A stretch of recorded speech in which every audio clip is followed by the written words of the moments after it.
లేకపోతే సమప్, ఆయన గురువారం ఒక సమప్ చేసి వెళ్తారు కదా, ఒక రోజు ముందు చేశారనుకోండి, ఏదైనా పని ఉండొచ్చు బహుశా. అయితే ప్రెస్ మీట్ పెడితే ఏదో ఒక మెయిన్ లీడ్ ఇష్యూలో తీసుకుంటారు, ప్రెస్ మీట్ పెడతారు. సబ్సిడరీగా జర్నలిస్టులు క్వశ్చన్లు అడిగితే ఒకటో రెండో దానికి ఇది చేస్తారు. ఆయన ఒక ఎజెండా పెట్టుకుని ప్రతివారం ఇదే సమస్య 1, 2, 3 అని ముందు ఒక మెనూ రిలీజ్ చేస్తారు. ఆ మెనూ ప్రకారం పాయింట్ వైజ్గా చెప్పుకుంటూ వెళ్తారు. ఓకే సరే, అది ఆయన స్టైల్ ఆఫ్ ఇది అనుకుందాం, మనకేం అభ్యంతరం లేదులే. కానీ ఇవాళ ఆయన 9 లక్కీ నెంబర్ అనుకుంటా ఆయనకి. ఆ 9th పాయింట్ ఒకటి చాలా ఆసక్తికరమైన పాయింట్ చెప్పారు. 9వది ఆయన వాళ్ళు ఎంచుకున్న ఎజెండాలో 9వది మాట్లాడుతూ ఆ 9వ ఇష్యూ కింద మాట్లాడింది ఒకసారి నేను ప్లే చేస్తాను సార్, దాని తర్వాత మనం చర్చలోకి వెళదాం. ఈరోజు రాష్ట్రంలో కనిపిస్తూ ఉన్నది ఏమిటి అని అంటే మట్టి mafia, sand mafia, silica, quartz, laterite అన్నీ మాఫియాని, లిక్కర్ మాఫియా, అధిక రేట్లకు పీపీఏలు, ప్రభుత్వ ఆస్తులను పప్పు బెల్లాలకు, వీళ్ళకి నచ్చిన వాళ్లకు, వీళ్ళ బంధువులకు కట్టబెట్టడం, అధిక రేట్లకు, మామూలు రేట్లు కూడా కాదు, ఎస్ఎఫ్టీకి 22,000 దాటింది. రాజధాని ప్రాంతంలో అమరావతి పేరు చెప్పి బిల్డింగుల పేర్లు చేస్తూ ఉన్న స్కాములు, పోర్టులు చెనిక్కాయలకు బెల్లాలకు అమ్మే కార్యక్రమాలు, ఫిషింగ్ హార్బర్లు చెనిక్కాయలకు బఠానీలకు అమ్మే కార్యక్రమం, మెడికల్ కాలేజీలు చెనిక్కాయలకు బఠానీలకు అమ్మే కార్యక్రమం. విలువైన భూమి ఎక్కడ కనపడినా కానీ విశాఖపట్నంలో యా భూమి నిలబడి ఉండడంలా అన్ని శనిక్కాయలకు బఠానీలకు వీళ్ళకి కావాల్సిన వాళ్ళకి ఇచ్చేయడమే, స్కాములు చేస్తాం.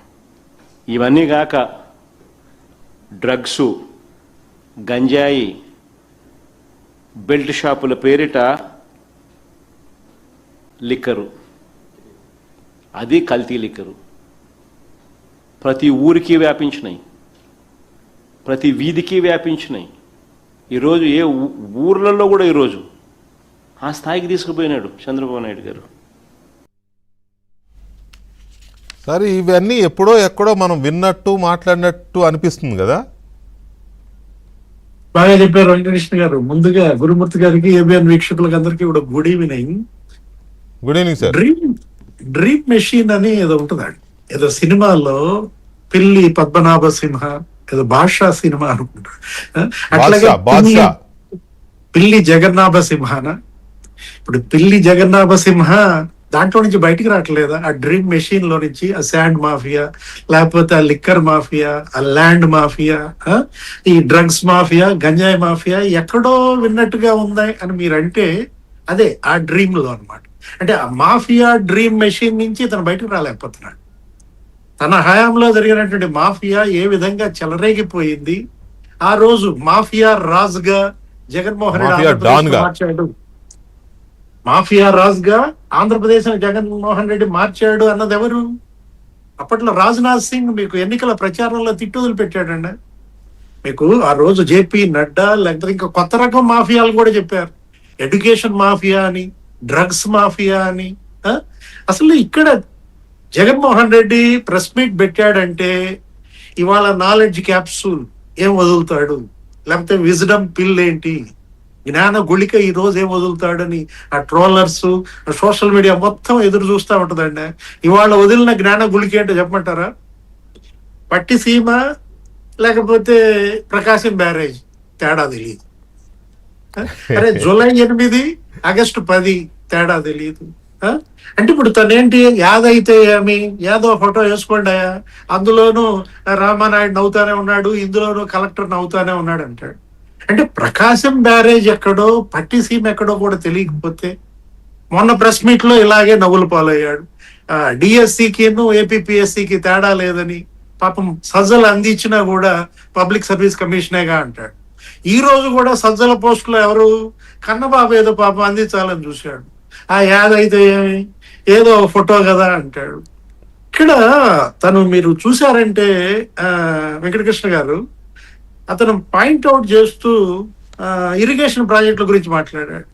లేకపోతే ఆ పంట బీమా గురించి మాట్లాడాడు. మీకు గుర్తుండే ఉంటుంది, కేంద్ర మంత్రి శివరాజ్ సింగ్ చౌహాన్ కరెక్ట్ గా 2025 జూలైలో ఎవరో రాజస్థాన్ ఎంపీ క్వశ్చన్ వేశాడండి. రాజస్థాన్ ఎంపీ ఆ బీమా గురించి క్వశ్చన్ వేస్తే రాజస్థాన్ గురించి చెప్పాల్సింది శివరాజ్ సింగ్ ఏమని చెప్పాడు చెప్పనా? ఆంధ్రప్రదేశ్ లో గతంలో ముఖ్యమంత్రి జగన్మోహన్ రెడ్డి ఇలాగే చేశాడు అంటూ, ఆ జగన్మోహన్ రెడ్డి దెబ్బకి మేము అసలు ఫసల్ బీమా యోజన గైడ్ లైన్సే మార్చేసామన్నాడండి. జగన్ ఆ 3 ఏళ్లలో 3,128 కోట్లు రైతులు కోల్పోయారు.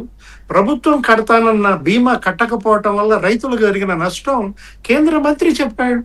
ఇలాంటి పరిస్థితి మళ్ళా ఏ రాష్ట్రంలో రాకూడదు, ఏ ముఖ్యమంత్రి చేయకూడదని ఫసల్ బీమా యోజన గైడ్ లైన్స్ మార్చాము అని శివరాజ్ సింగ్ చౌహాన్ చెప్పాడు. ఇతనేదో ఎవరిదో ప్రశ్నేసి చూపిస్తాడు, లేకపోతే ఇరిగేషన్ ప్రాజెక్టుల గురించి మాట్లాడతాడు. నువ్వు కదా ఇరిగేషన్ ప్రాజెక్టులను నాశనం చేసింది. శబరి తిట్టొదులు పెట్టిందండి ఎంపీ శబరి. ఆ రోజే శివరాజ్ సింగ్ చౌహాన్ ఆ ప్రశ్నకి జవాబు చెప్పిన రోజే సర్వారాయ ప్రాజెక్ట్ అంటాడ పులివెందుల్లో, దాంట్లో నీళ్లు రైతులకి ఇవ్వాల. జగన్మోహన్ రెడ్డి సీఎంగా సర్వారాయ ప్రాజెక్టు నీళ్లు ఎవరికి ఇచ్చారో చెప్పనా? వాళ్ళ మేనమామ రవీంద్రనాథ్ రెడ్డి చీనీ తోటలకు ఇచ్చారంట, భారతీ సిమెంట్స్ కి ఇచ్చారంట.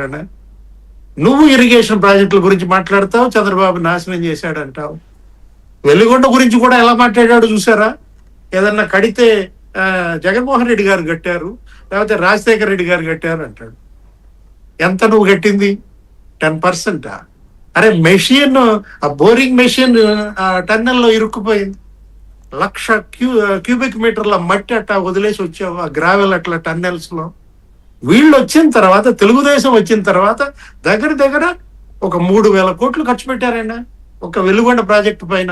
నువ్వు పెట్టింది ఎంత? 5 ఏళ్లలో కూడా నీది 10% పెట్టలేదు. అదేమంటే క్రెడిట్ ఆఫ్ కంట్రిబ్యూషన్ అంటాడు. ఏంటి నీ క్రెడిట్? 10% క్రెడిటా? జగన్మోహన్ రెడ్డి ఇంకా బీసీల గురించి మాట్లాడతాడు. బీసీలు మాట్లాడే ముందు గురుమూర్తి గారు నమస్తే అండి.